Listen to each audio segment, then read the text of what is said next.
Bagi masyarakat Banjar, di Kalimantan Selatan, ilmu kebal merupakan hal yang tidak asing dalam tradisi dan budaya masyarakat lokal. Bahkan ilmu kebal atau biasa disebut oleh masyarakat Banjar dengan ilmu taguh tersebut, merupakan salah satu khazanah kekayaan budaya yang sudah ada sejak zaman dahulu. Di mana pada zaman dulu metode ilmu kebal atau ilmu taguh tersebut biasa digunakan oleh para ulama Banjar untuk melawan dan menangkal ilmu-ilmu hitam saat melakukan dakwah ke daerah pedalaman.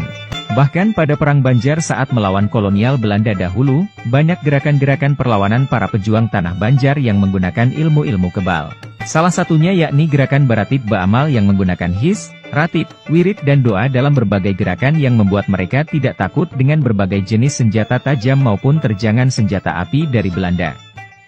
Hasil penelusuran dan peneliti dari salah satu senior lembaga keislaman dan kemasyarakatan atau LK3 Banjarmasin, di Kalimantan Selatan terdapat dua aliran metode ilmu yang sebagaimana lazimnya dikenal di dunia persilatan.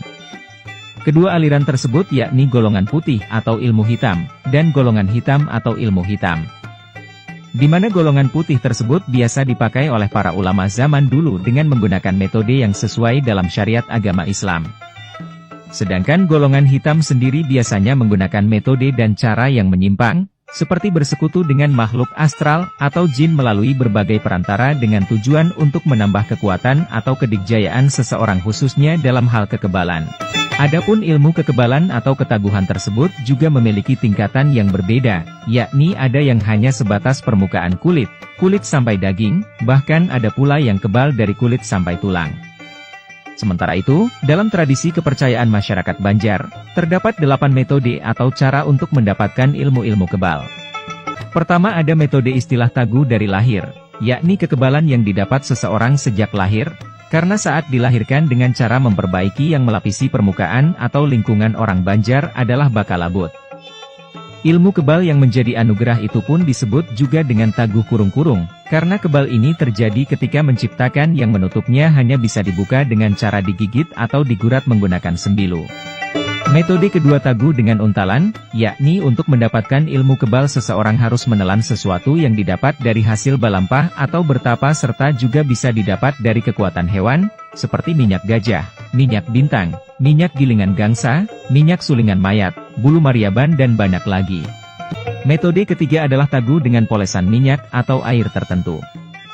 Sedangkan metode keempat adalah taguh dengan mandi, di mana orang Banjar sering disebut dengan istilah mandi taguh. Metode kelima ada taguh dengan raja. Ilmu kebal ini didapat dengan cara menuliskan huruf-huruf Arab tertentu yang mengandung kekuatan seperti ditato dengan jarum khusus yang ditulis oleh seorang ahli raja. Sementara itu dalam tradisi masyarakat Banjar ada pula ilmu kebal yang dikenal dengan taguh melalui metode penanaman pada bagian tubuh tertentu. Selanjutnya metode berikutnya adalah taguh dengan mengenakan azimat atau jimat. Dan metode terakhir adalah taguh dengan amalan, ajian, atau lampahan dalam tradisi masyarakat Banjar yang kental dengan sentuhan napas Islam. Di mana kekebalan tersebut didapat seorang karena amalannya seperti his, ratib, wirid dan doa.